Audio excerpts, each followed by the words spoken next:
ಪರಿಚಯ. ನಮಸ್ಕಾರ. ಭಾರತದ ಭಾಷೆಗಳ ಇತಿಹಾಸವು ಸುಮಾರು 5000 ವರ್ಷಗಳಷ್ಟು ಪ್ರಾಚೀನವಾದುದು. ಇಂದು ನಾವು ಕ್ರಿಸ್ತಪೂರ್ವ 3000 ರಿಂದ ಇಂದಿನವರೆಗೆ ಭಾಷೆಗಳು ಹೇಗೆ ವಿಕಸನಗೊಂಡವು ಎಂದು ತಿಳಿಯೋಣ. 1. ಪ್ರಾಚೀನ ಭಾಷೆಗಳು ಕ್ರಿಸ್ತಪೂರ್ವ 3000 ಕ್ರಿಸ್ತಶಕ 500 ವರೆಗೆ. ಸಿಂಧೂ ಲಿಪಿ ಕ್ರಿಸ್ತಪೂರ್ವ 3000 ರಲ್ಲಿ ಬಳಕೆಯಲ್ಲಿತ್ತು. ಇದನ್ನು ಇನ್ನೂ ಪೂರ್ಣವಾಗಿ ಅರ್ಥಮಾಡಿಕೊಳ್ಳಲಾಗಿಲ್ಲ.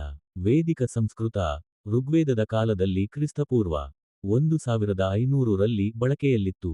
ಇದು ಅನೇಕ ಭಾರತೀಯ ಭಾಷೆಗಳಿಗೆ ಮೂಲವಾಯಿತು.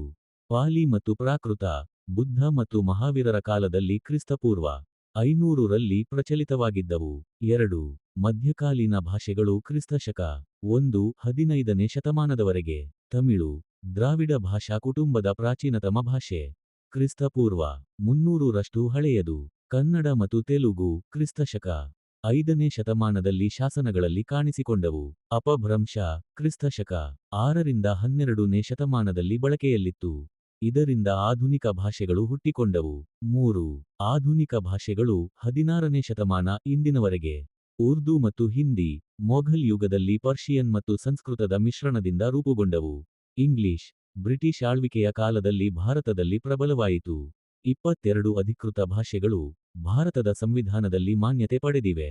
ಭಾರತದ ಭಾಷೆಗಳು ಸಾವಿರಾರು ವರ್ಷಗಳ ಸಾಂಸ್ಕೃತಿಕ ಇತಿಹಾಸವನ್ನು ಹೊಂದಿವೆ.